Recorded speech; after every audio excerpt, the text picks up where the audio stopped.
श्रीमान् वेङ्कटनाथार्यः कवितार्के केसरी वेदान्ताचार्यवर्यो मे सन्निधत्तां सदा हृदि विशुद्धविज्ञानगणस्वरूपं विज्ञानविश्राणनबद्धदीक्षं दयानिधिं देहभृतां शरण्यं देवं हयग्रीवं प्रपद्ये इदं कविभ्यः पूर्वेभ्यः नमो वाकं प्रशास्महे विन्देम देवतां वाचममतामात्मनः कलाम्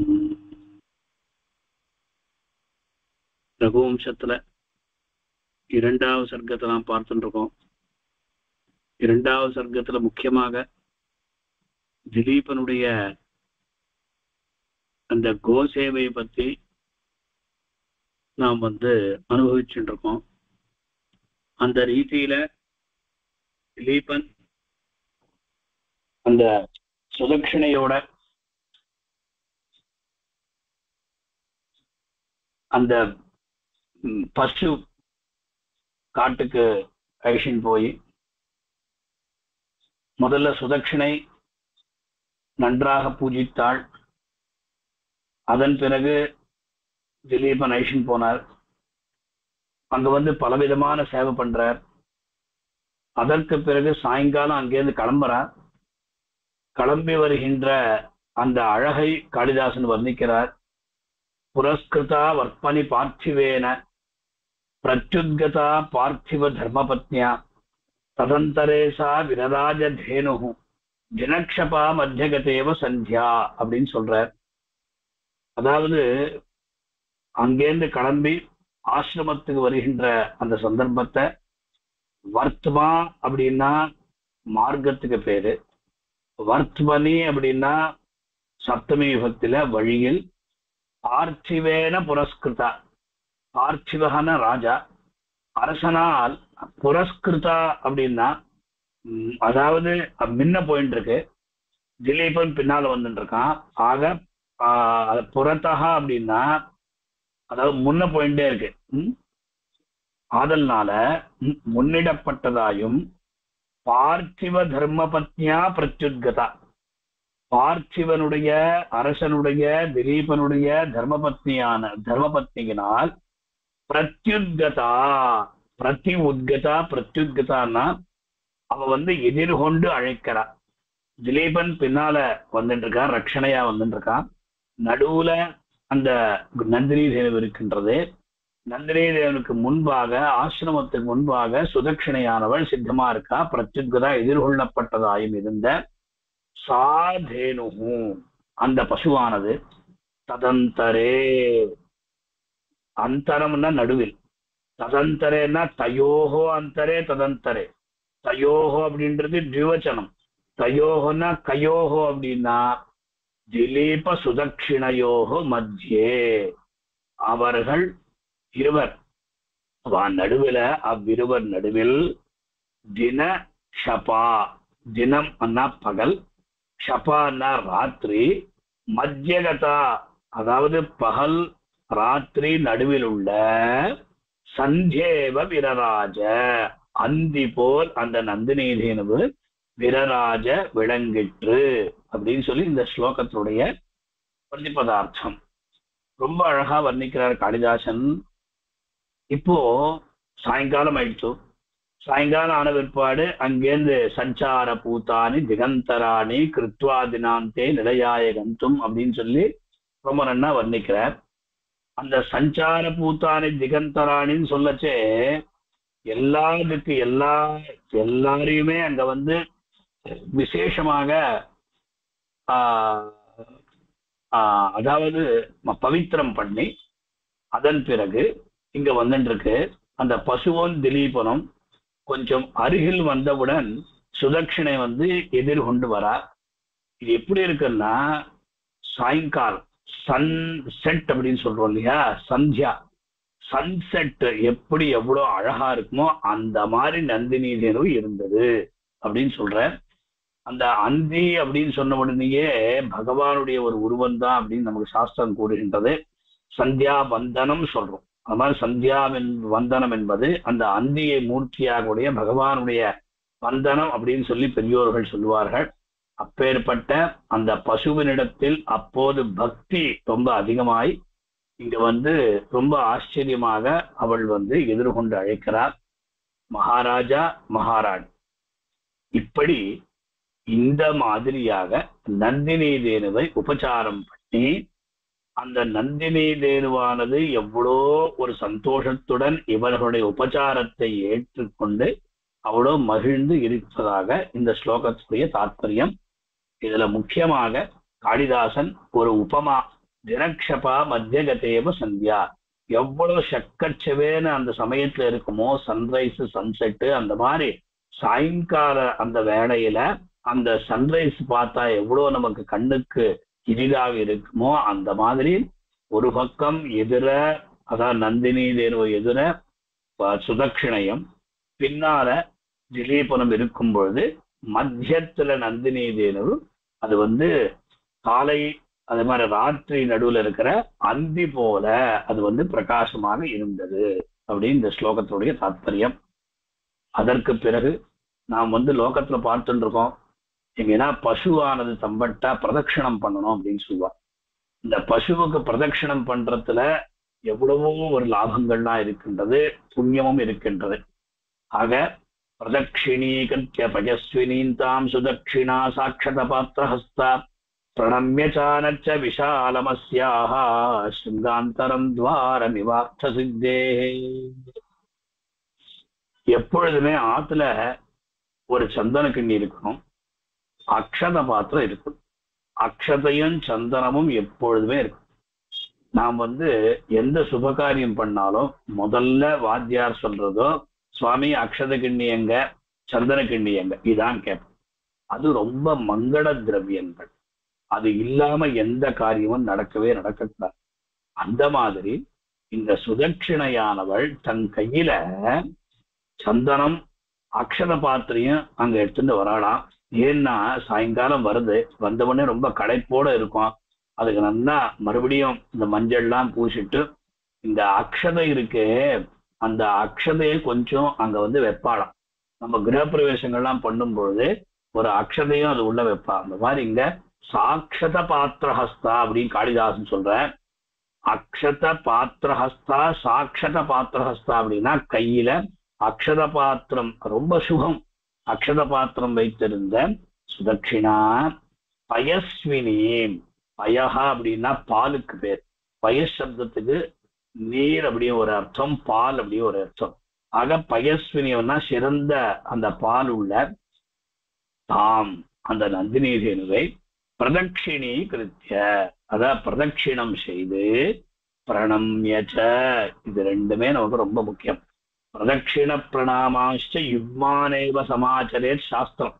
பிரதட்சிணமோ பிரணாமமோ ரெட்டையாக தான் செய்யணும். 2, 4, 6, 8, 10, 12 இந்த மாதிரிதான் செய்யணும், சாஸ்திரம் சொல்லுகிறது. ஆக இங்க கூட பிரதட்சிணீகிருத்திய பிரதட்சிணம் பண்ணி பிரணாமங்களையும் பண்ணாளாவோ யாரு, சுதட்சிணை. அஸ்யாஹா இந்த பசுவினுடைய ஸ்ருங்காந்தரம், ஸ்ருங்காந்தரம்னா 2 கொம்பு இருக்கு இல்லையா, அந்த 2 கொம்புவின் நடுவுல, ஸ்ருங்க அந்தர சப்தத்துக்கு மத்தியம் அப்படின்னு அர்த்தம் சொன்னோம், மத்திய மார்க்கம் சொன்னோம். அந்த மாதிரி கொம்புகளின் அந்த இது இருக்க மத்தியத்தை அர்த்த சித்தேகே துவாரமிவ ஆனச்ச. அர்த்த சித்தியன்னா தாம் எதற்காக இந்த நந்தினி தேனுவை உபச்சாரம் பண்ணுகிறோம், இந்த சேவை எதற்காக செய்கிறோமோ அத்த நினைத்து கொண்டு துவாரமிவ நமக்கு ஒரு மார்க்கத்தை காண்பிக்கிறது போல ஆனர்ச்ச, ஆனர்ச்சன்னா அர்ச்சித்தாள், பூஜித்தாள் அப்படி இந்த அர்த்தம். அதாவது ஒரு உத்தேசம், அந்த உத்தேசம் நிறைவேறணும். அந்த உத்தேசம் நிறைவேறது அப்படி எப்படி தெரியுது அப்படின்னா, அந்த நந்தினி தேவனுடைய 2 கொம்புகள் இருக்கின்றதே, அது நடுவுல அவ வந்து அக்ஷதையோட, அதாவது பசு மஞ்சள்லாம் பூசி நமக்கு ஒரு நல்ல மார்க்கத்தை காண்பிக்கணும் என்கிற ஒரு உபச்சாரம் எல்லாம் பண்ணாலாம். முதல்ல மஞ்சள் பொடி கலந்தா, இது ரொம்ப விசேஷம். மஞ்சள் பொடி கலந்து அவ்வர்ணமாக்கப்பட்ட அரிசி, அதுக்கு அக்ஷதம் பேரு. நம்ம வந்து அரிசி கொண்டு வா சொல்றோம், நக்ஷதா அப்படின்னா என்னைக்குமே நாசம் அடையாது, அக்ஷதம் அப்படின்னு சொல்லுவா. அது வந்து அந்த புஷ்பத்தை போல அதை எடுத்து போடுவது, அர்ச்சனை எல்லாம் சொல்லி அவன் என்ன நந்தின்யே நமஹா, அதே மாதிரி காமதேனு புத்ரி நமஹா, அதே பிரார்த்திதார்த்த பிரதாயின்யை நமஹா, அந்த மாதிரி ஒவ்வொரு அதுக்குன்ட்டு ஒண்ணு சில நாமங்கள்லாம் இருக்கு. அது அத்தோட அர்ச்சனை பண்ணி அவள் வந்து இந்த மாதிரி பூஜை பண்ணதாக இந்த ஸ்லோகத்தோட தாற்பயம். இதனால நமக்கு என்ன தெரியுதுன்னா, ஒரு பசுவை நாம் வந்து எப்பொழுது பார்க்கிறோமோ முக்கியமாக பிரதட்சிணம் பண்ணும். ஒரு பிரதட்சிணமோ 2 பிரதட்சிணம் பண்ணும். பிரணம்ய சேவிக்கிறது ஒன்றும் தப்பு இல்லை. மாதிரி இவள் வந்து அந்த மாதிரி பண்ணி எங்களுடைய அந்த உத்தேசத்தை நிறைவேற்றி வைக்கணும் என்பதாக நந்தினேசேனவை பிரார்த்திப்பதாக காளிதாசன் இங்க வந்து சொல்ற. இது 21வது, நம்ம 20வது ஸ்லோகம் பார்த்தோம், 21வது ஸ்லோகம் பார்த்தோம். அதற்கு பிறகு 24வது ஸ்லோகத்துல சாயங்காலம் ஆயிடுச்சு. அப்புறம் இவ சந்தியா க்ஷத்ரியன் சந்தியாவதனாலதான் பண்ணிட்டோம். ராத்திரி சரி நாம் காட்டுக்கு போயிட்டு வந்துட்டோம், இனிமே நந்தினி தேனவை கட்டிட்டா போச்சு, நமக்கு என்ன காரியம், மறுநாள் கார்த்தாதான காரியம் அப்படின்னு நினைக்கலாமோ இல்லையோ? அந்த மாதிரிலாம் நினைக்கலையா? அதுதான் காளிதாஸ் சொல்ற, ராத்திரி அந்த நந்தினி தேனவை படுத்துண்ட பிற்பாடுதான் இங்க வந்து இவா 2 பேரும் படுத்துண்டதாக அப்பதான் சயனம் பண்ணதாக சொல்ற. சாமந்தி கன்யஸ்த பலி பிரதீபாம் அன்வாஸ்ய கோப்தா கிருஹிணீ சகாய கிரமேண சுப்தா மனுசம் விவேஷ சுப்தோச்சிதாம் பிராத்தர் அனூத திஷ்டது. கிருஹிணி, காளிதாசன் எவ்வளோ பிரயோகங்கள் பண்ற. ஜாயா அப்படின்னு பிரயோகம் பண்ற, பாரியா பிரயோகம் பண்ற, அதே மாதிரி அங்க வந்து கிருஹிணி மனுஷேஸ்வர தர்மபத்னியும் பிரயோகம் பண்ண. இங்க கிருஹிணி சகாயா. அதனால்தான் லோகத்துல நகிருஹன் கிரகமித்யாஹு கிருஹிணி கிரகமுச்சித்தேன்னு சொல்றார். ஆத்துல பொன்னாட்டி இல்லைன்னா, கிருஹிணி இல்லைன்னா அது கிரகமே இல்லையா, அது வந்து பவனம் இல்ல, பவனமே இல்லையா, அது வனமா போயிடுமா. தத்வனம் தத்பவனம் வனம் அப்படின்னு சொல்றா. கிருஹிணி இல்லைன்னா எவ்வளோ வீடு ஒரு கலாவிஹீனமா இருக்குமோ அது சொல்ல சொல்றேன். கிருஹிணி சகாயா அப்படின்னா பத்னியுடன் கூடியதான் அந்த கோப்தா. கோப்தா அப்படின்னா ரட்சகனா இருக்கக்கூடிய அந்த திலீபன். அந்திகன்யஸ்த, அந்திகன்னா சமீபம், சமீபத்துல வைக்கப்பட்ட பலி பிரதீபாம். பலி என்ன இங்க வந்து பலி கொடுக்கறது அப்படின்னா ஏதோ ஒரு நைவேத்தியம், ஒரு உபகாரத்தை சமர்ப்பிக்கிறது. நைவேத்திய திரவியங்கள் தீபங்கள் இவைகளை உடைய தாம் அந்த நந்தினி பசு, அதாவது தூங்காமல் இருக்கின்றது. பக்கத்துல வந்து அதுக்கு என்ன வேணுமோ அது எல்லாத்தையும் வச்சு அதுக்கு எப்ப தோன்றதோ அப்ப சாப்பிடும். அதே மாதிரி அந்த காலத்துல இருட்டுல எப்பவுமே இருக்கக்கூடாது. அதனால ஒரு வழக்கேற்றி வைக்கிறது, லாந்தர்லாம் அந்த காலத்துல இருக்கும். அந்த மாதிரி அங்க வழக்கேதுன்னா பூச்சி புற்றெல்லாம் அங்க வந்துடும். ஆனபடியால அதெல்லாம் அங்க ஏற்றி வைத்து அன்வாசிய, அதாவது தானும் அனுவாசியன்னா தானும் அத்தோடையே இருந்துட்டு கிரமேண சுப்தாம் அனு, இதுதான் காளிதாச பிரயோகம். அது தூங்கின பிற்பாடு சுப்தாம் அனு சப்தத்துக்கு பிறகு அத்த அனுசரணம் பண்ணி சம்விவேஷ, சம்விவேஷன்னா படுத்து கொண்டான் திலீபன். பிராத்தகா சுப்தோத்திதாமனு உததிஷ்டது, கார்த்தாலவள் என்ன பண்ணான்னா தூங்கி எழுந்தவுடன் இவன் எழுந்து சித்தமாக இருந்ததாக இந்த ஸ்லோகம் சொல்லுகிறது.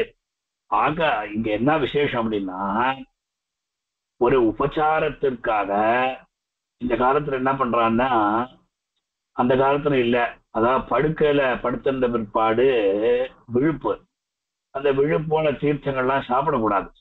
ஆனா இந்த காலத்துல என்ன ஆகுதுன்னா, எல்லாருமே ஒரு வாட்டர் பாட்டில் பக்கத்துல வச்சுப்பா. ராத்திரி படுத்துட்டாவிட்டு நடுவுல தூங்கி, அதாவது தூக்கம் கலந்ததுன்னா மறுபடியும் தீர்த்தம் எல்லாம் சாப்பிடுவா. தீர்த்தம் சாப்பிட்டு மறுபடியும் இந்த மாதிரிலாம் பண்றா. அதாவது ஒரு உபச்சாரத்துக்காக நைவேத்தியங்கள் அங்க வைக்கப்பட்டுள்ளன. அதே மாதிரி இந்த மாதிரி ஒரு லைட்டு, ஒரு பிரதீபம், இதெல்லாம் பலி பிரதீபம் அப்படின்னு பேர் இருக்கு. அதை வச்சாலாம். இந்த மாடு என்ன பண்றது, நமக்கு எல்லாருக்குமே தெரியும், அசை போடும். நிதானமா அப்படியே அசை போடுறது. அதே மாதிரி கால்களை அது வந்து சரியாக அங்க வந்து வைத்துக் கொள்வது. தூக்க மயக்கம்லாம் அதுக்கு வரும், தூக்க மயக்கம் கொள்வது. அதே மாதிரி அது தலை இருக்கே, அந்த தலையை வந்து தக்கபடி வைத்துக் கொள்வது. இது எல்லாத்தையும் அதை செஞ்சுட்டே இருக்கும். திலீபன் பார்த்துட்டே இருப்பான். அந்த மாதிரி அந்த பக்கத்துல தீபங்கள் அங்க இருந்தமையால் கொசு ஒன்றும் அதை கடிக்காமல் பார்த்து கொள்ள சௌகரியமாவும் இருக்கும் அப்படின்னு சொல்லி, இருட்டுல ஒன்றும் பார்க்க முடியாது, வடக்கேற்றி வச்சா அதை பார்க்கலாம்னு சொல்லி திலீபன் இந்த மாதிரி எல்லாம் ஒரு உபச்சாரங்கள்லாம் பண்ணி அதை படுத்து கொண்ட விட்டதே. நாம் நாம் அதை இனிமே போயிடலாமே அப்படியும் இல்லாம நல்லா தூங்கின பிற்பாடு நாம் செய்ய வேண்டிய உபச்சாரம் ஒன்றுமில்லை. அப்படி இவா 2 பேரும் தெரிஞ்சுட்டு அங்கேருந்து கிளம்புறான். இனிமே என்ன இருப்போ, ஆத்துல பெரியவா இருப்பா. பெரியவா இருக்கும் பொழுது அவளுக்கு ஒரு பெட்டு வைக்கிறோம், அவளா நீங்க படுத்துக்கோ அப்படின்னு சொல்லி நம்ம மாட்டுக்கு நம்ம படுத்துக்க போகக்கூடாது. அவ படுத்துட்டாளா இல்லையா, அவ தூங்கினாளா இல்லையா, ஒன்றும் ப்ராப்ளம் இல்லையோ இல்லையோ அப்படின்னு சொல்லி ஒரு தடவை பார்த்துட்டு அப்புறம் தான் நம்ம போய் படுத்துக்கணும். இது முறை. அந்த மாதிரி திலீபன் இங்க வந்து அவ 2 பேருமே நந்தினி தேனுக்கு இப்பேற்பட்ட உபச்சாரம் பண்றா. ராத்திரி இது படுத்து நன்றாக அது தூங்கி விட்டது அப்படின்னு நிர்தாரணம் பண்ணி அதற்கு பிறகுதான் அங்கேருந்து கிளம்பினார் அப்படின்னு சொல்லி காளிதாசன் சொல்ற. அடுத்தபடியாக 25. சரி, திலீபனுடைய கோசேவை அப்படின்னு சொல்றோம். இந்த கோசேவைன்றது எத்தனை நாள் நடக்குது? இது எல்லாருக்கும் ஜிஜ்ஞாசையா இருக்கும். 1 நாளா, 2 நாளா, 3 நாளா, 5 நாளா, 10 நாளா, 15 நாளா அப்படின்னா காளிதாசன் சொல்றார் 25வது ஸ்லோகத்துல, இத்தம் விரதம் தாரயதः மகரிஷே, இத்தம் விரதம் தாரயத பிரஜார்த்தம் சமம் மகிஷ்யா மகனீய கீர்த்தேः சப்தவ்யதீயுः திரிகுணானி தஸ்ய தினானி தீனோத்தரணோச்சிதஸ்ய. இத்தம் விரதம் தாரயதः பிரஜார்த்தம் சமம் மகிஷ்யா மகனீய கீர்த்தேः சப்தவ்யதீயுः திரிகுணானி தஸ்ய தினானி தீனோத்தரணோச்சிதஸ்ய. நல்லா கவனிக்கணும். இத்தம் இப்படியாக, மகிஷ்யா சமம், இங்க மகிஷி பதம் போட்ட. நம்ம இந்த காளிதாசனுடைய 2வது சர்க்கத்துல பார்த்தா ஆம்பியாளுக்கு எவ்வளவு பதப்பிரயோகம் பண்றாரு பார்த்துடலாம் ஈஸியா. இங்க மகிஷி அப்படின்னு போடுற, பட்டமகிஷி, பட்டமகிஷியுடன் பிரஜார்த்தம் விரதம் தாரயதா, பிரஜைகளுக்காக, புத்திரன், பிரஜை அப்படின்னா இங்க புத்திரன், புத்திரன் உண்டாவதற்காக, விரதம் தாரயதா விரதத்தை அனுஷ்டிக்கிற மகனீய கீர்த்தேகே, அவருடைய கீர்த்தியானது ரொம்ப வசத்தியான கீர்த்தி உடையவன். அது மட்டுமல்ல, தீன உத்தரண உச்சிதஸ்ய, ஏழைகள் இருக்கிறாளே அவர்களை தூக்கி விடுவதற்கு ஒரு மனம் கொண்டவன். அப்பேற்பட்ட அந்த அரசனுக்கு தஸ்ய திரிகுணானி சப்த, திரிகுணம் 3 மடங்கு, 3 மடங்கான சப்த 7. அதாவது சம்ஸ்கிருதத்துல வந்து ஒரு விதமான இது இருக்கு, 108 அப்படின்னு நம்ம சொல்றோம். 100 + 8 108ன்னு சொல்றோம். சம்ஸ்கிருதத்துல இந்த மாதிரி சொல்லக்கூடாது, அஷ்டோத்தர சதம் அப்படின்னு சொல்லணும். முதல்ல அதுக்கு கடைசியில் இருக்கிறத போடணும். அஷ்ட உத்தர சதம் அப்படின்னா 8 அதிகமா இருக்கக்கூடிய 100 அப்படின்னு சொல்லணும். இங்க சப்தவ்யதீயுஹு திரிகுணானி அப்படின்னா கிட்டத்தட்ட 21 நாள் அப்படின்னு சொல்லி 7 14 21 7 × 3 அப்படின்னு சொன்னோம். தினாரி நாட்களானது வெதியுகு கழிந்தன. அப்படி இந்த ஸ்லோகத்துல கோசேவை எத்தனை நாள் திலீபன் பண்ணான் அப்படின்னா 21 நாள் பண்ணான். வாஸ்தவமா சொன்னா இவனுக்கு வந்து ஒரு கடினமான விரதம் தான் இது. மகாராஜா 1 நாள்ல 2 நாள்ல முடிச்சுடலாம். ஆனா அந்த மாதிரி இல்லாம எத்தனை நாள் பண்ணணுமோ அத்தனை நாள் அந்த வசிஷ்டர் எவ்வளவு நாள் பண்ணணும்னு சொல்றாரோ அவ்வளவு நாள் அவன் வந்து பண்ணிட்டே இருக்கானா. 21 நாள் கோசேவை பண்ணிட்டான். ஆனா இவனுக்கு நிஜமாவே தன்னிடத்துல ஒரு பக்தி இருக்கா இல்லையா அப்படின்னு நந்தினி தேனும் பரீட்சை பண்றது. லோகத்துல என்ன நடக்கும் அப்படின்னா, யாருமே பாப்பா இவன் சரியா இருக்கானா இல்லையா, இவன் சரியா வந்து எல்லாம் பார்த்துப்பானா இல்லையா, அவனுடைய கேரக்டர் எப்பேற்பட்டது, அவன் நிஜமாவே நம்ம இடத்துல ஒரு பக்தி பூண்டு இருக்கானா இல்லையா, இதெல்லாம் பார்ப்போம். அந்த மாதிரி அந்த நந்தினி தேனு திலீபன் மூலமாக 21 நாள் அங்க வந்து சேவை எல்லாம் வந்து வாங்கிட்டு அதற்கு பிறகு ஒரு பரீட்சை, ஒரு டெஸ்ட் பண்ணலாம். அந்த டெஸ்ட சொல்ற 26வது ஸ்லோகத்துல. அதெல்லாம் ஸ்கிப் பண்ணிட்டே போறேன். என்னன்னா கோசேவையோட முடியக்கூடாது. திலீபன் கோசேவை பண்ணான் அப்படின்னு சொல்றோம். ஆனா அது எவ்வளவு கோசேவையினால கிடைக்கக்கூடிய பலன் என்ன பலனுக்காக கோசேவை பண்றான் அப்படின்னா பிரஜார்த்தம், அதாவது பிள்ளை பேருக்காக பண்றான். ஆனா அது சித்திச்சுதா இல்லையா அது பார்க்கணும். ஆக 26வது ஸ்லோகத்துல அந்நேத்யுராத்மானுச்சரஸ்ய பாவம் ஜிஜ்ஞாசமானா முனிஹோ மதேனோ கங்கா பிரபாதாந்த விரூட சஷ்பம் கௌரி குரோஹோ கஹ்வரமாவிவேஷ. இது சிம்பிளா சொல்றேன், ஒண்ணுமே இல்லை. மறுநாள் அந்த திலீபனுடைய பக்தியை பரீட்சிக்க விரும்பி அந்த நந்தினி என்ன பண்ணுதுன்னா ஒரு குகை கௌரி குரோஹோ கஹ்வரம் ஆவிவேஷ, அத பார்வதியின் தகப்பனான ஹிமவத் கௌரி குருஹோன்னா பார்வதியினுடைய தகப்பன், குருஹோன்னாங்க அப்பாவுக்கு பேர். ஆக அந்த பார்வதியினுடைய தகப்பனாரான அந்த பர்வதம் இருக்கே ஹிமவத் பர்வதம், அங்க ஒரு கஹ்வரம் அப்படின்னா ஒரு குகையில அந்த நந்தினி தேனவு நுழைந்தது அப்படின்ட்டா. என்னாச்சு, அடுத்த நாள் அழிச்சுட்டு போறான். அது போயிட்டே இருக்கு. திடீர்னு ஒரு ஹிமவத் பர்வதத்துல இருக்கிற ஒரு குகையில போய் இது போயிடுத்தான்.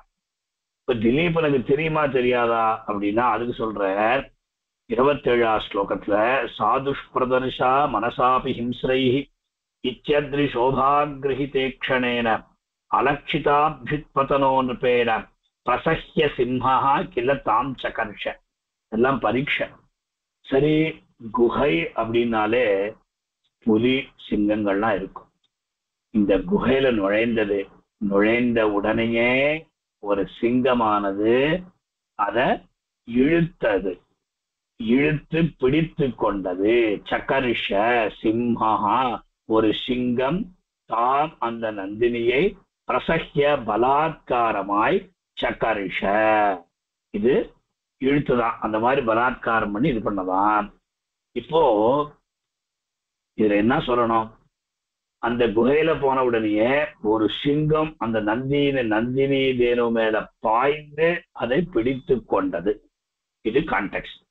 அதுக்கப்புறம் என்னாச்சு, அது கத்தர் ததீயம் ஆக்கிரந்திதம் ஆர்த்தசாதோஹோ குஹா நிபத்த பிரதிசப்த தீர்க்கம் ரஸ்மிஷ்விவாதாய நகேந்திர சக்தாம் நிவர்த்தயாமாச நிருபஸ்ய திருஷ்டி. அங்கேருந்து ஒரு அந்த நந்தினி தேனுவு கதறது. அந்த கதறல் இவன் கேட்டான்.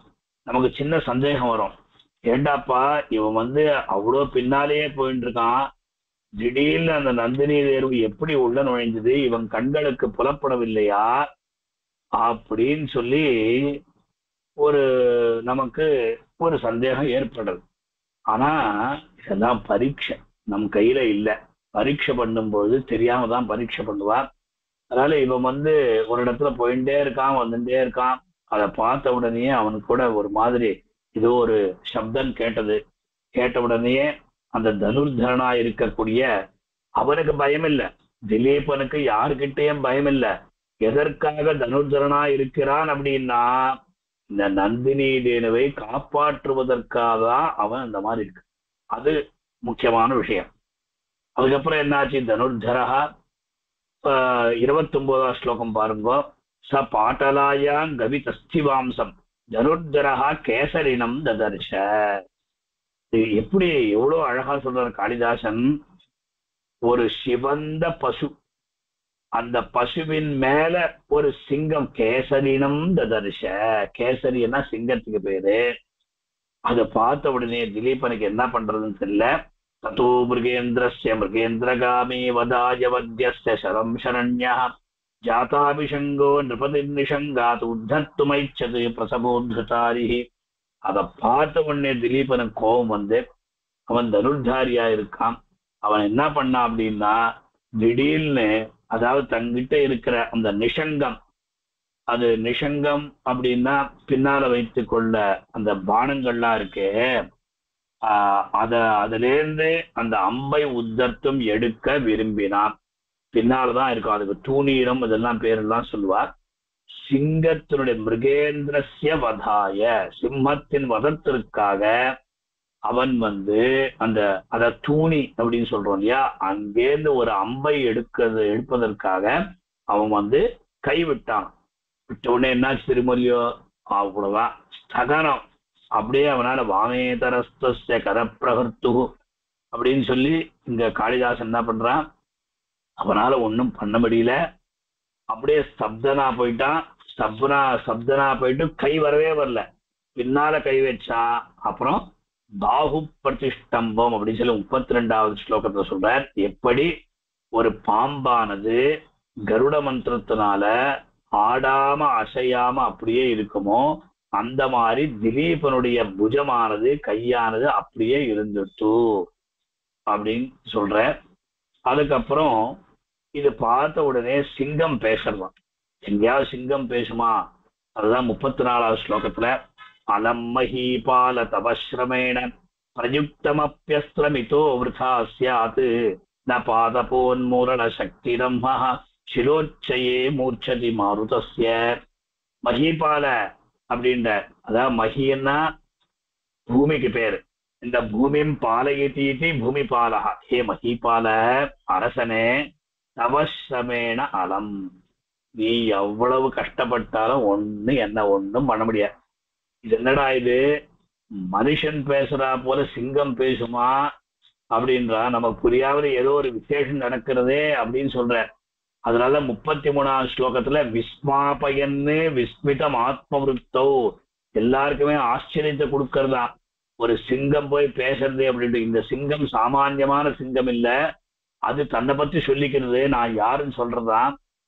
ஹே மஹீபால, நீ வந்து என் மேல அம்பு போட்டால ஒன்னும் நடக்க, அதனால நீ பேசாம இரு, நான் சொல்லபடி நீ கேட்டுந்தா போறோம் அப்படின்னு சொல்லி இங்க 34வது ஸ்லோகத்துல சொல்ற.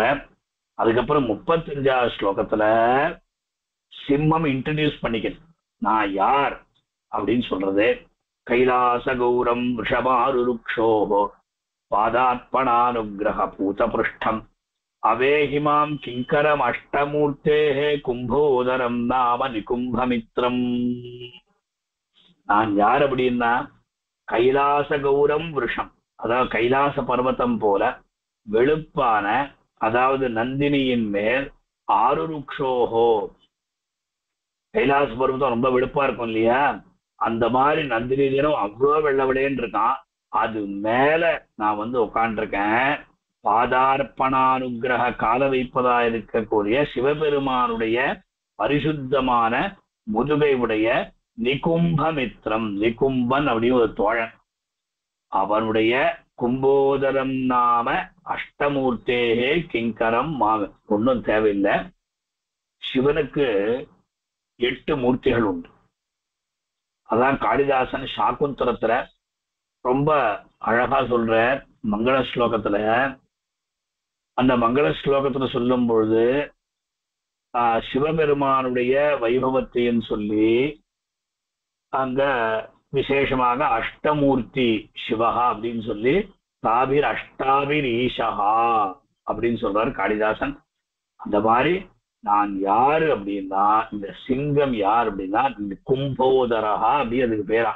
கும்போதரம் நாம அஷ்டமூர்த்தே கிங்கிற சிவபெருமானுடைய 8 சேவகர்கள் இருக்காளே, அதுல நான் ஒருத்தன். மாம் அவேகி, என்ன நீ வந்து அறிவாயாக அப்படின்னு சொல்லி சிங்கம் சொல்லிட்டான். அதுக்கப்புறம் அந்த சிங்கம் சொல்றது, நான் எதுக்கா இங்க இருக்குன்னு தெரியுமா, பார்வதி வந்து என்ன காவல் வச்சுட்டு போயிட்டா, அதனால நான் இங்கேயே சுத்தின்னு இருக்கேன். இதெல்லாம் சொல்லிட்டு 37 38வது ஸ்லோகங்கள்லாம் சொல்லிட்டு, அது மாதிரி 39ல 39வது ஸ்லோகத்துல, ஏ அரசனே, நான் இங்கே இருக்கேன், ரொம்ப பசியா இருக்கு, நான் என்ன பண்றது, அதனால இந்த பசு கிடைச்ச உடனே அத்தை சின்னனம் அப்படின்னு நான் சித்தமா இருக்கேன் அப்படின்னு சொல்றது.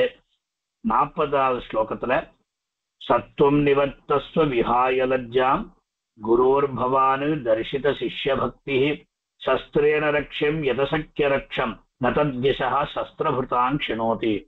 திலீபனே, நீ ஒன்றும் கவலைப்படாத. ஐயோ, எனக்கு வந்து பராக்கிரமம் இல்லை, நீ கொஞ்சம் கூட அவமானமா நினைக்காது. சத்துவம் நிவர்த்தஸ்வ, நீ இங்கேருந்து கடன் போயிடும்.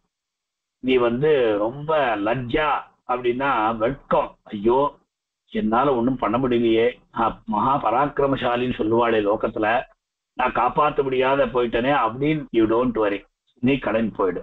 அதனால உனக்கு எந்த விதமான அபக்கியாதி இருக்காது அப்படின்னு சொல்லி சிங்கமானது திலீபன் கிட்ட ஆறுதல் சொல்லி, நீ இங்கேருந்து கடன் போயிடு, இந்த பசுவை விட்டுட்டு போயிடு அப்படின்னு சொல்றலாம். 41ஆம் ஸ்லோகத்துல இதி பிரகல்பம் புருஷாதிராஜः மிருகாதிராஜஸ்ய வச்சோ நிஷம்ய பிரத்யாஹதாஸ்திரோ கிரிஷ பிரபாவாத் ஆத்மன்யவஜ்ஞாம் சிதிலீச்சகார. அழகான பதம் பாருங்க. புருஷாதிராஜா மிருகாதிராஜஸ்ய, மிருகங்களுக்கெல்லாம் அதிராஜா யார் அப்படின்னா சிம்மம்.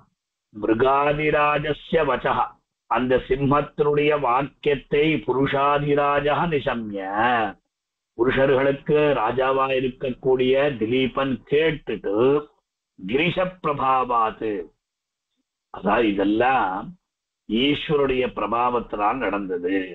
தனது அஸ்திரமானது தடைப்பட்டது, தன்னால ஒன்னும் பண்ண முடியல. ஆத்மனி அவஜ்ஞாம் சிதிலி சகார. ஐயோ, ஒரு பராக்கிரமசாலி இருக்கானே, அவனுக்கு ஒரு காரியத்தை அவன் செய்யாமல் போயிட்டா அவ்வளவு அவமானப்படுவானான். ஆனா இங்க என்ன பண்ணிட்டான் திருப்பதி திலீபன், இது ஒண்ணும் தப்பு இல்ல, இது எல்லாமே சிவபெருமானுடைய மகிமை, அவருடைய லீலை, அதனால் நாம் கொஞ்சம் கூட கவலைப்பட வேண்டான்னு சொல்லி அவன் நிச்சயம் பண்ணிட்டு அதுக்கப்புறம் சிங்கத்துக்கிட்ட சொல்றானா, இது என்ன சிங்கமே, நீ இந்த மாதிரி பண்றது கொஞ்சம் கூட நன்னா இல்லையே, நான் இங்கேருந்து நான் கிளம்பணும் இல்லையா, இது யாருடைய தேனு, இது என்னுடைய இல்லை, இதை நீ விட்டுட்டு நீ விட்டா நன்னா இருக்கும்னு சொல்றான். ஆனா அதே சமயத்துல திலீபன் ஒரு ஒரு அஸ்திரத்தை போடுறான். சிங்கமே, உனக்கு என்ன வேணும், பசியோட இருக்க, உனக்கு மாம்சம் வேணும், அதனால அந்த நந்தினி தேவை விட்டுட்டு நான் உனக்கு ஆகாரமா வரேன், என்ன நீ என்ன புஜி, என்னுடைய மாம்சத்தை நீ நன்னா சாப்பிடு அப்படின்னு சொல்லி அத்தை விட்டுடு, அது என்னுடையது இல்லை, அது மகர்ஷி வசிஷ்டருடைய அந்த நந்தினி தேனு அப்படின்னு சொல்லி 45வது ஸ்லோகத்துல சத்வம் மதீயேன சரீர விருத்திம் தேகேன நிர்வர்த்தயிதும் பிரசீத தினாவசானோத்சுக பாலவத்சா விசர்ஜதாம் தேனுரியம் மகர்ஷேஹே. சத்வம் சகாத்வம், அதாவது ஈஸ்வருடைய கிங்கரனாயிருக்கக்கூடிய அந்த பெருமை வாய்ந்த நீ மதீயேன தேகேன, என்னுடைய தேகம் என்னுடைய சரீரத்தினால் சரீர விருத்தியும் நிர்வர்த்தித்தும், அதாவது உன்னுடைய பசி இருக்கிறது, அந்த பசியை நீ ஆற்றிக்கொள்ள பிரசீத, நீ அருள்வாய். தினாவசானோத்சுக பாலவத்சா, ஐயோ பாவம், தின அவசானம், கார்த்தால போயிட்டு அம்மா சாயங்காலம் திரும்பி வந்துடுவா அப்படின்னு சொல்லி அந்த கன்றானது எதிர்பார்த்துட்டே இருக்கும் இல்லையா. இது மகர்ஷேகே எம் தேனு, இந்த மகர்ஷினுடைய தேனு, அத இந்த பசுவை விசர்ஜதா, நீ விட்டு விடப்பா அப்படின்னு சொல்லி ரொம்ப அத பணியுடன் இவன் கேட்கிறான். ஆனா அந்த சிங்கம் சொல்றது, ஏ முட்டாள்டா நீ, உனக்கு கொஞ்சமாவது புத்தி இருக்கா இல்லையா, அந்த ஒரு சின்ன பசுக்காக நீ உன்னுடைய சரீரத்தை கொடுக்குறியா, கொஞ்சமாவது யோசனை பண்றியா இல்லையா, நீ உனக்கு விவேகம் இருக்கா இல்லையா, நீ மூர்க்கனா அப்படின்னு சொல்லி வெய்யருதான் சிங்கம். 47வது ஸ்லோகம் பாருங்க. ஏகாதபத்ரம் ஜகத பிரபுத்வம் நவம் வயஹா காந்தமிதம் வபுஷ்ச அல்பஸ்ய ஹேதோஹோ பஹு ஹாதுமிச்சன்னு விசாரமூடஹ பிரதிபாசி மேத்வம்.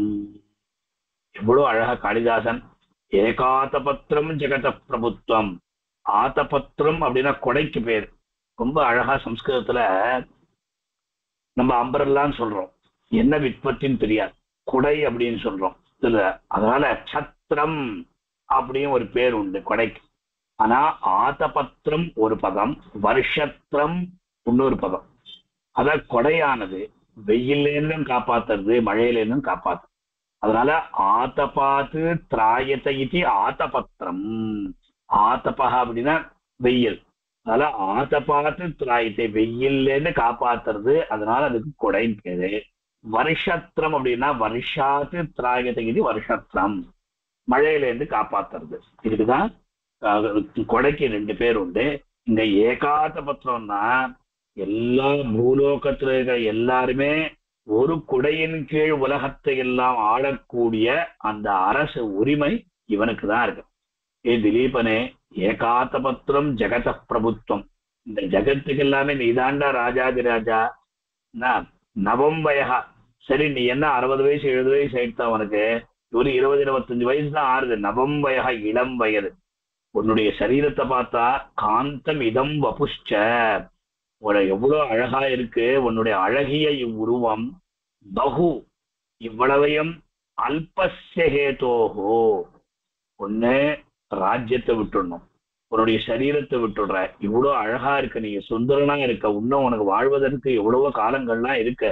அதெல்லாத்தையும் சின்ன ஒரு மாட்டுக்காக, ஒரு பசுக்காக, அல்பஸ்ய ஹேதோஹோ ஹாதுமிச்சன்னு, அதாவது பெரிசா உனக்கு வரக்கூடியது எல்லாத்தையும் ஒரு மிகச்சிறிய பொருளுக்காக ஹாத்தும், ஹாத்துன்னா இழக்க விரும்புகின்றத்துவம் நீ விசாரமூடா பிரதிபாசி, துளி கூட ஆலோசிக்கிறதுக்கு துளி கூட உனக்கு விவேகமே இல்லை, நீ முட்டாளா இருக்கிற அப்படின்னு சொல்றான். சொன்ன உடனேயே நாமெல்லாம் என்ன பண்ணுவோம், ஆமா வாஸ்தவமாச்சே, நமக்கு இன்னும் நிறைய வயசு இருக்கு, இன்னும் நிறைய அனுபவிக்கணும் அப்படின்னு சொல்லி போயிடுவோம். ஆனா திலீபன் விடவே விடல. அவன் என்ன பண்றான், அது மட்டுமல்ல ரொம்ப புகழ்றான், அந்த சிங்கம் புகழ்றான். ஏன் திலீபனே, 48வது ஸ்லோகத்துல பிரஜாநாத பிதேவ பாசி, ஏ பிரஜாநாத, எல்லாருக்கும் நாதனா இருக்கக்கூடிய திலீபனே, நீ எவ்வளோ அழகாக பரிபாலனம் பண்ற. அந்த பிரஜைகள்லாம் ஒன்னு அப்பாவா நினைச்சிட்டு இருக்கா. நமக்கு முதல் சர்க்கத்திலே வந்து பிரஜானாம் வினயாதானாது ரக்ஷணாது பரணாதபி சபிதா பிதரஸ்தாசான் கேவலம் ஜன்மஹேத்தவா அப்படி வந்ததோ இல்லையோ, அது இது காண்பிக சிங்கம் சொல்றதுதான். நீ எப்பேற்பட்ட ராஜாப்பா, நீ போய் இந்த மாதிரி பிரஜைகள்லாம் விட்டுட்டு அவளை காப்பாற்ற வேண்டிய பொறுப்புல இருந்து நீ வெளில வரணும் பாக்குறே, குடியாவது நல்லா இருக்கா அப்படின்னு சொல்லி சொல்றதாம். ஆனா அது மட்டுமல்ல, அந்த சிங்கம் சொல்றது 49வது ஸ்லோகத்துல அதைகதேனோஹோ அபராத சண்டாத் குரு கிருஷானு பிரதிமாத் விபேஷ் சக்கியோஸ்ய மன்யுர் பவதா வினேதம் காஹ கோட்டிஷஹ ஸ்பர்ஷயதா கடோத்னீஹி. அதாவது சால பெரும் மடிகளை உடைய நிரம்ப கற்கின்ற அந்த பசுக்கள் கடோக்னிஹி கா. திலீபனே, உனக்கு கொஞ்சம் ஒரு சந்தேகம் இருக்கின்றது. ஐயோ இது வசிஷ்டனுடைய பசுவாச்சு, அவருடைய கோபத்துக்கு ஆளாவிடுமோ என்னமோ அப்படின்னு பயந்து போறியா? என்னப்பா நீ நினைச்சிண்டா கோடி பசுக்களை அவர் கொடுத்துடுவ. அதனால நீ ஒன்னும் அந்த வசிஷ்டனுடைய கோபத்துக்கு ஆளாகி விடுவே நீ நினைக்காத. ஒரு நாள் நினைச்சா நீ 1000 கோடிகள் கூட அந்த பசுக்களை கொடுக்கறத அந்த ஒரு சக்தி உனக்கு இருக்கின்றது அப்படின்னு சொல்லி இதெல்லாத்தையும் கன்வின்ஸ் பண்றது. அதனால அந்த மாதிரி 50வது ஸ்லோகத்திலையும் சொல்லிட்டு 51வது ஸ்லோகத்துல ஏதாவதுக்த்வா விரதே மிருகேந்திரே பிரதிஸ்வனே நாஸ்ய குஹாகதேன ஷிலோச்சயோபி க்ஷிதிபாலமுச்சைஹி பிரத்யாதமே வார்த்தம் அபாஷதேவ. ஏதாவதுக்த்வா விரதே மிருகேந்திரே, அந்த சிங்கமானது இந்த மாதிரி எல்லாம் திலீபனுக்கு ஹிதத்தை சொல்லி திலீபனுக்கு நல்லது உண்டாக்கட்டும், இத உண்டாகட்டும் அப்படின்லாம் சொல்லிதான். ஆனா திலீபன் அதுக்கப்புறம் பேசுறாராம், நிஷம்ய தேவானுச்சரஸ்ய வாச்சம் மனுஷ்ய தேவஹ புனரப்யுவாச்ச தேவா தத்யாசித காதராக்ஷா நிரீக்ஷ்யமானஹ சுதராம் தயாளு. நிஷம்ய, எல்லாத்தையும் கேட்டுண்டானா, யாருடைய வாச்சம் அப்படின்னா தேவானுச்சரஸ்ய வாச்சம் மனுஷ்ய தேவா. பதங்கள் பாருங்கோ, அங்க புருஷாதிராஜா மிருகாதிராஜகான்னு சொன்ன, இங்க தேவானுச்சரஹா மனுஷ்ய தேவா அப்படின்னு சொல்ற. தேவானுச்சரன் யாரு? ஈஸ்வருடைய கிங்கரன், தேவனுக்கு அனுச்சரனாக இருக்கக்கூடியவன். அவனுடைய அந்த சிங்கத்தினுடைய பேச்சை மனுஷ்ய தேவஹா அப்படின்னு அரசன் அவன் கேட்டு ஒரு தடவை நந்தினி பார்க்கிறானா, அது பயத்தோட இருக்கா. அவருடைய கண்கள் பார்க்கும் பொழுது ஐயோ, அதாவது அந்த பசுவானது எவ்வளோ பயந்துட்டு சிங்கத்துக்கிட்ட இருக்கு, தன்னை சாட்டுடுமோ சாட்டுடுமோ சாட்டுடுமோ. இவன் தயாளு சுதராம் தயாளு நிரீட்சமான தன்னையே பார்த்துட்டு இருக்கான். அந்த நந்தினி தேனு வேற எங்கேயும் பார்க்கலையா, இந்த திலீபன் தன்னை காப்பாத்துவான் காப்பாத்துவான் காப்பாத்துவான் அப்படின்னு பார்த்துட்டு இருக்கான். அதை பார்த்த உடனேயே திலீபனுக்கு ஒரு விதமான ஒரு காருண்யம் ஒரே போட்டானா. க்ஷதாக்கிலத்ராயத இத்யுதக்ரஹ க்ஷத்ரஸ்ய சப்தோ புவனேஷு ரூடஹ ராஜ்யேன கிம் தத் விபரீத விருத்தேஹே பிராணை உபக்ரோஷமதீமசைர்வா. என்னப்பா சிங்கமே, க்ஷத்ரியன் அப்படின்னு சொல்றோம் இல்லையா, பிராமணன் சொல்றோம், க்ஷத்ரியன் சொல்றோம். க்ஷத்ரியனுடைய விற்பத்தி என்ன? க்ஷதாத்து திராயத. யார் துன்பத்திலிருந்து கஷ்டத்திலிருந்து துக்கத்திலிருந்து யார் காப்பாற்றுகிறானோ அவன் க்ஷத்ரியன் சொல்லுவான். இப்ப இந்த நந்தினி தேனு கஷ்டப்பட்டு துக்கத்துல இருக்கு, துன்பத்துல இருக்கு, நான் காப்பாற்றும், அதனால நான் க்ஷத்ரியனா இருக்கிறோம் அப்படின்னு சொல்லி என்னுடைய பிராணம் போனாலும் பரவாயில்ல, நான் அதை எப்படியாவது காப்பாற்றுவேன் அப்படின்னு சொல்றதா. இந்த மாதிரி சொல்லிட்டு 55 ஸ்லோகத்துல மறுபடியும் சொல்ற, சேயம் ஸ்வதேகார்ப்பண நிஷ்கிரயேண ஞாயாமயா மோச்சயிதும் பவத்தஹ ந பாரணாஸ்யாத் விஹதா தவேவம் பவேதலுப்தஸ்ய முனேக்ரியார்த்தஹ. சிங்கமே, கொஞ்சம் யோசனை பண்ணுப்பா. நான் கொடுத்துறேன், என்னுடைய சரீரத்தை கொடுத்துறேன். நான் நந்தினி தேனுவை இங்கேருந்து மோச்சனம் பண்ணி அந்த வசிஷ்டர் காத்துட்டு இருப்பார்.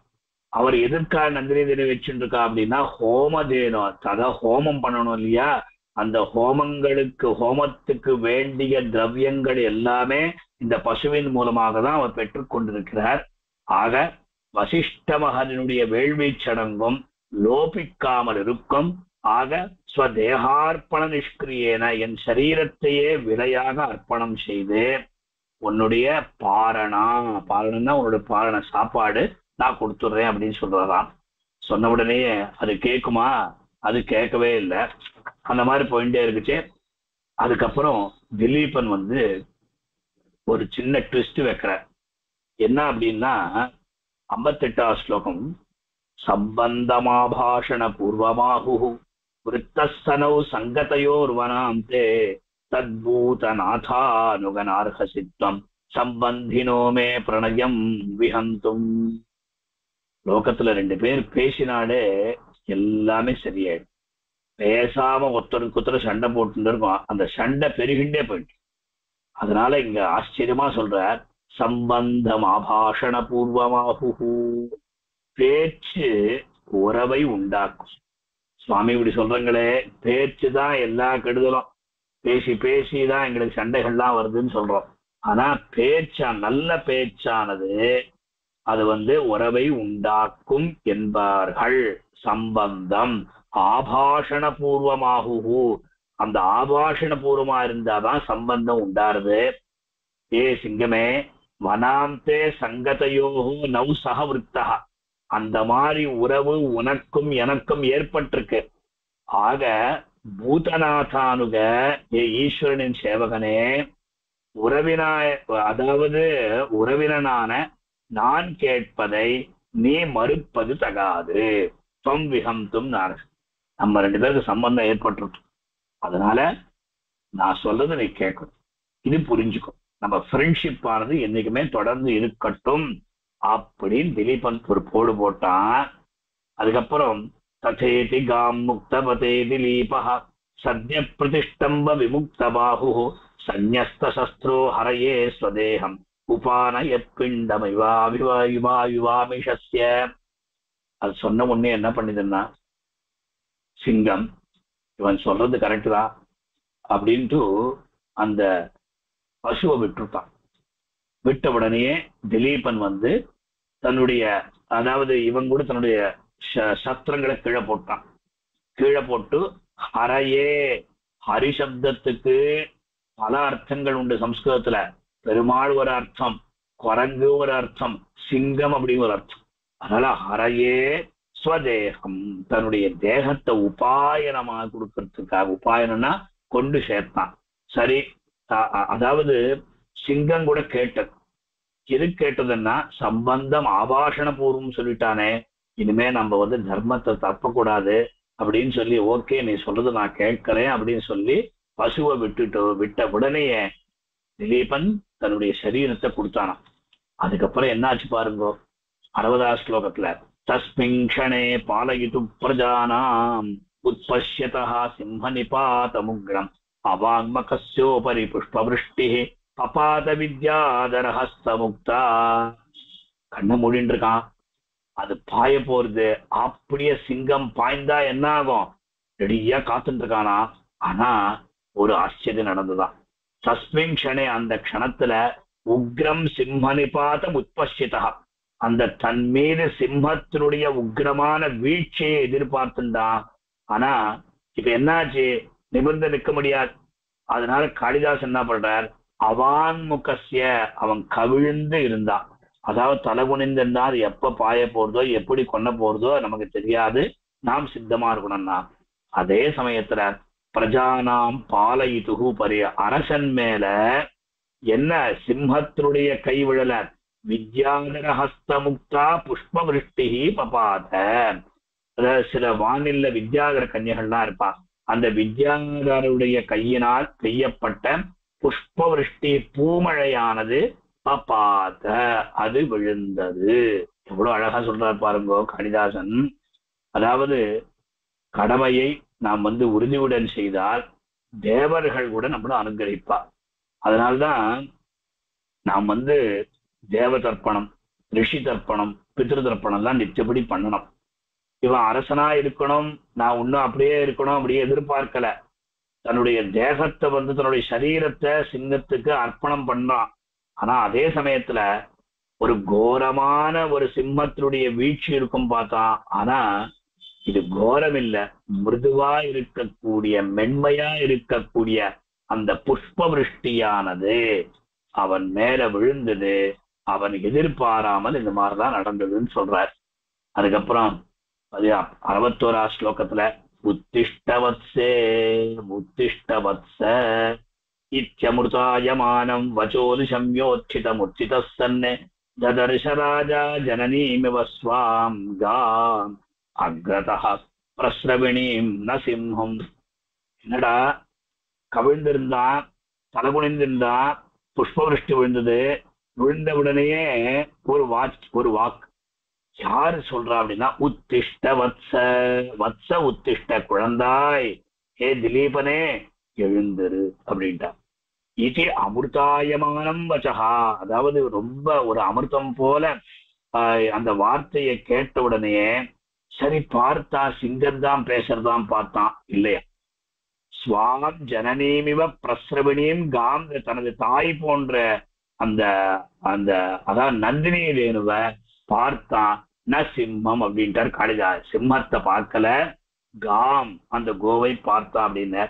62வது தம் விஸ்மிதம் தேனுருவாச்ச சாது மாயாம் மயோத்பாவ்ய பரீட்சிதோசி ரிஷி பிரபாவாத் மயி நாம் தகோபி பிரபு பிரஹர்த்தும் கிமுதான்யஹிம்சாஹ.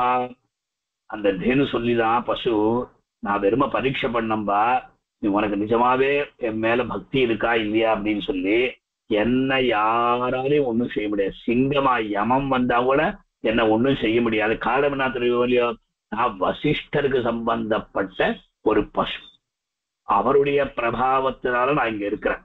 அதனால என்னை யாராலையும் ஒன்றும் பண்ண முடியாது அப்படின்னு சொல்லி 62வது ஸ்லோகத்துல சொல்லிட்டு 63வது ஸ்லோகத்துல பக்தியா குரௌ மை அனுகம்பயாச்ச பிரீதாஸ்மிதே புத்திர வரம் விரணீஸ்வ ந கேவலானாம் பயசாம் பிரசூதிம் அவேஹிமாம் காமதுகாம் பிரசன்னா. திலீபனே, உனக்கு குருவினிடத்துல அவ்வளவு பக்தி இருக்கு, என்னிடத்தில் காருண்யமும் இருக்கின்றது. நான் ரொம்ப சந்தோஷப்பட்டேன். பிரீதாஸ்மி. அதனால புத்திர வரம் வினீஸ்வ, உனக்கு என்ன வேணுமோ நீ கேள். நான் கேவலம் பாலை மாத்திரம் கொடுக்கின்ற பசு நினைக்காத.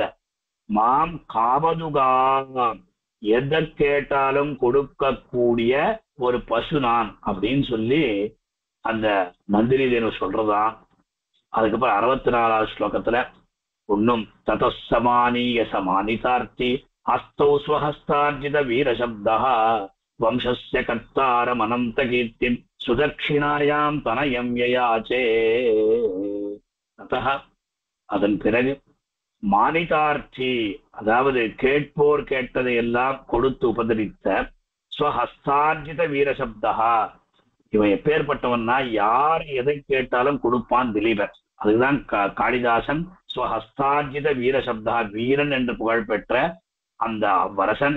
அஸ்தௌ சமானிய, 2 கைகளையும் கூப்பிக்கொண்டு என்ன கேட்டான் தெரியுமோ இல்லையோ, எனக்கு பிள்ளை வேணும் கேட்க. வம்சஸ்ய கர்த்தா, அந்த வம்ச விருத்திக்கு ஹேதுவா இருக்கக்கூடிய அனந்த கீர்த்தி, அபாரமான கீர்த்தியுடைய தனயம் புத்திரனை சுதக்ஷிணாயாம் யயாச்சே, தனது பட்டமகிழ்ச்சியா இருக்கக்கூடிய சுதக்ஷின இடத்தில் உண்டாக வேண்டும் என்று இவன் வேண்டினான். இதனால என்னாச்சு, அந்த பசுவனிடத்துல நந்தினி தேவனிடத்துல சுதக்ஷிணைக்கு ஒரு நல்ல பிள்ளை பிறக்கணும், அவன் வம்ச உத்தாரக்கனா இருக்கணும், நல்ல கீர்த்தியோட இருக்கணும் அப்படின்னு சொல்லிட்டார். 65வது ஸ்லோகத்துல சந்தான காமாய ததேதி காமம் ராஜ்ஞே பிரதிஸ்ருத்ய பயஸ்வினீசா துக்த்வாபய பத்ரபுட்டே மதீயம் புத்ரோபபுங்ஷ்வேதி தமாதிதேச. இந்த ஸ்லோகத்துல பயஸ்வினி, அதாவது நல்ல பாலை உடைய சந்தானத்துக்காக இவன் இந்த சேவை பண்ணான்னு தெரிஞ்சுண்டு, ஓகே அப்படின்னு தெரிஞ்சுண்டு அவ்வரசனுக்கு அந்த நந்தினியானவள் அந்த சுரம்பு விட்டு நின்று, குழந்தாய் மதியம் பயகா, என்னுடைய பால் விற்கிறது, அது பத்திரப்புட்டை. பத்திரப்புட்டம்னா அதாவது ஒரு ஒரு இது இருக்கே இலை, அந்த இலையை தொன்னை போல வச்சுப்பாளாம். அந்த நம்ம ஆத்திர கூட பண்றோம் இல்லையா, அந்த மாதிரி இலை தொன்னையில கறந்து உபபுங்ஷ்வ, நீ இந்த பாலை குடி அப்படின்னு சொல்லிட்டான். அதுக்கப்புறம் 66வது ஸ்லோகத்துல இந்த மாதிரி வத்சத்ய ஹோமார்த்த விதேகன்னு சொல்லி இத்தம் க்ஷிதீஷேன வசிஷ்டதேனும் விஜ்ஞாபிதா பிரித்ததரா பபூவ, இது எல்லாத்தையும் சொல்லி அது கொடுத்துதான். கொடுத்த உடனே அங்கேருந்து 70வது ஸ்லோகத்துல இவர்கள் வந்த காரியமாக நிறைவேறிட்டு அந்த நந்தினி தேனு இனிமே குழந்தை பிறக்கும் அப்படின்னு சொல்லி அனுகிரகம் பண்ணிட்டு 70வது ஸ்லோகத்துல பிராதரியதோக்தவ்ரத பாரணாம் தே ராஸ்தானிகம் ஸ்வஸ்த்யகனம் பிரயுஜ்ய தௌ தம்பதி ஸ்வாம் பிரதி ராஜதானிம் பிரஸ்தாபயாமாச வசி வசிஷ்டா. மறுநாள் கார்த்தால அது பாரணை எல்லாம் பண்ணி, அதாவது ஒரு சேவை பண்ணா, ஒரு விரதம் இருந்தா மறுநாள் பாரணை பண்றது ஒரு வழக்கம். இங்க காளிதாசன் கூட விரத பாரணத்தேன்னு சொல்ற. பாரணை செய்து முடிந்ததும் வசி வசிஷ்டா, அதாவது மிகுந்த வைராகியத்தினுடைய வசிஷ்டனானவன் பிராஸ்தானிகம் ஸ்வஸ்தயனம், அங்கேருந்து கிளம்புறான். விஷ் யூ ஹாப்பி ஜெர்னின்னு சொல்றோம் இல்லையா, அந்த மாதிரி புறப்படும் போது செய்ய வேண்டிய ஆசீர்வாதத்தை ஸ்வஸ்தி அயனம் இதெல்லாம் சொல்லி தௌ தம்பதி முதல்ல சொன்னார். தௌ தம்பதி வசிஷ்டஸ்ய அப்படி முதல் சர்க்கத்துல சொன்னார். அதே மாதிரி அந்த அதாவது பதிபத்னிகள் ஸ்வாம் ராஜதானியின் பிரதி பிரஸ்தாபையா மாச, தன்னுடைய ராஜ்யத்துக்கு எழுந்தருளும்படி அந்த வசிஷ்டனானவர் அவர்களுக்கு ஒரு அனுமதி கொடுத்தார். இவாளம் மறுபடியும் பிரதட்சிணீகிருத்திய ஹுதம் ஹுதாசம் அனந்தரம் பர்த்ரு அருந்ததீஞ்ச தேரும் சவத்சாஞ்ச நிருபப்பிரதஸ்தே சன்மங்களோத பிரதன பிரபாவா. எவ்வளோ அழகான விஷயம்.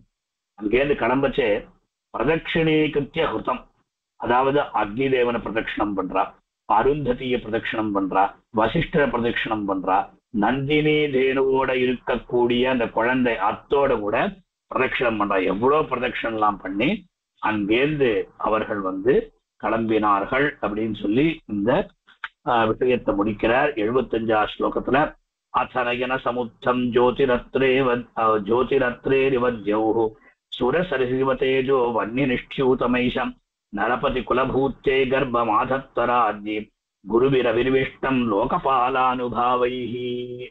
மங்களமா முடிக்கணும் நம்ம. அதுக்கப்புறம் என்னாச்சு, அத காலக்கிரமத்தில், அதாவது உனக்கு குழந்தை பிறக்கும் அப்படின்னா எல்லாரும் அதான் அரசமரத்தை சுத்தி சுத்தி தன்னுடைய வயத்தை பார்த்துட்டே இருப்பாளாம். ஐயோ கர்ப்பமாயிட்டுனா கர்ப்பமாயிட்டா, அந்த மாதிரி இல்ல. காளிதாஸ் சொல்ற அத காலக்கிரமத்தில் ஜௌஹு அத்ரேஹே நயன சமுத்தம், அதான் ஆகாசம் சந்திரனை போல சுரசரித்து இதெல்லாம் சொல்லி அந்த நரபதி குலபூத்தே மகாராஜாவுடைய வம்சத்தின் க்ஷேமத்திற்கான குருபிகி லோகாபாலகி அபினிவிஷ்டம், அதாவது தேவர்களும் அதே மாதிரி சித்தர்களும் அவ அம்சம் போல இருக்கிற கர்ப்பம் ஆதத்த, அவ சுதட்சிணையானவள் கர்ப்பத்தை தரித்தாள் அப்படின்னு சொல்லி இந்த சர்க்கத்தை முடிக்கிறார். இதுக்கு புத்திரவரலாபோ நாம த்விதீயா சர்க்கா அப்படின்னு சொல்லி திலீபனுடைய கோசேவையினால அவன் இப்பேற்பட்ட ஒரு பலனை பெற்றான் என்பதாக காளிதாசன் தித்திய சர்க்கத்தை முடிக்கிறார். ஸ்வஸ்தி.